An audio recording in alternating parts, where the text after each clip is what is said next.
Tom with Stout Design Build, and I'm here to help you guys put in some artificial turf at home. It's pretty simple. There's some few basic things you need to do and keep it in your head before you actually lay it down. A couple of those things are the grade. You want to make sure everything grades away from the house. Here we have at the bottom of the step we have about a 6-inch fall to the alley.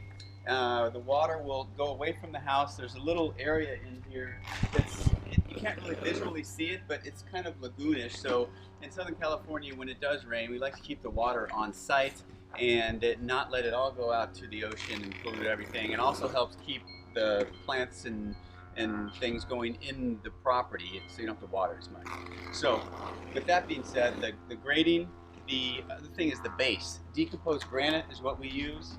This is a product here that's, you can kind of see it's granite that's decomposed, I guess. So basically what you do is we put it down, we wet it, we compact it, we get it so it's nice and smooth everywhere. All the little pebbles and everything need to be taken out before you put the turf down. The other thing are the seams. You want to make sure the seams line up properly. We'll show you that.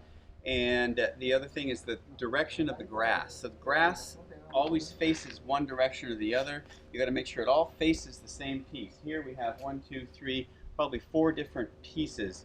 This is recycled grass from a football field the client got at like $1 a square foot, which is pretty good. So, but this is all recycled. We're using it here, and there's going to be a bunch of 3 or 4 different pieces that we're going to put down.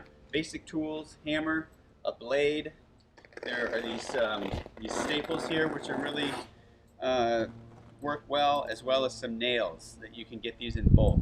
So the staples and the nails, you want to put the important part here are the seams. So when you do the staple and the nails, you want to put these at the seams every 4 to 6 inches and stagger them. So one nail would go here, one would go here, another one here, another one here.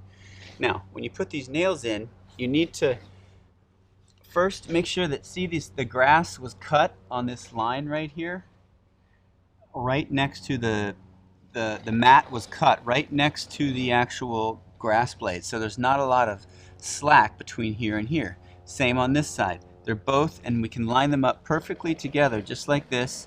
You do not want to overlap. They want to be right next to each other. And then you put a nail in here so that the nail only goes into the actual mat and it doesn't go over any of the grass. And you can see this. See how that doesn't go over any grass and it just goes away. Now, when you do that, you can either use those nails and stagger them every 4 to 6 inches, or you can use this, which is essentially the same thing. This is a little harder to use depending on the soil you have in there. But make sure the seams line up, which these are lined up, and then you just basically pound these things in. Yeah, see, look, this thing is already coming out.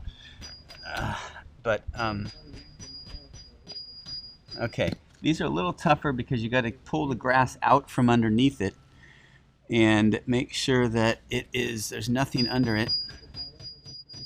Yep, and then it's gone. So that's pretty important. Now, the seams, you want to go every 4 to 6 inches along there, close. But within the actual turf itself, you can get away with every 18 to 36 inches, depending on how taut it is. But so essentially, you'd put a nail or a staple here, one here, and then you want to make it like a triangulated the entire way, so that one here, one here, one here. So it's like a triangle, and then that'll keep the mat down. Now, one more thing with this, come look at these guys. They're cutting this last section here. Alberto, let's show them what we're doing here. Cut it. This here, you see how there's one, this is turf here, this is turf here. You want to cut it right next to the turf. Go ahead and cut it, and then you can see how easy it is to cut. And you want to cut that along that straight line. It makes it very easy to line up and finish up really good. Now, on the edge over here, this is another area. Once you have everything in the middle done, then you come over here and do this.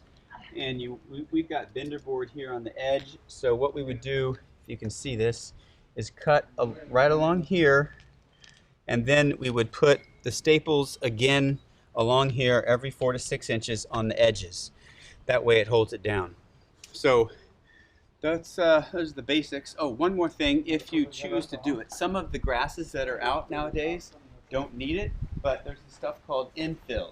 And the infill, basically, this grass needs it. This is from a football field. So the football field, they have to use infill. So this infill actually has something in it that helps with the dog urine, because they have dog, and so it doesn't smell so bad. But what this does is it goes into the actual grass, and it makes it a little bit more cushy. It makes it stand up more erect, and some grasses need it, some grasses don't. So this grass does, though.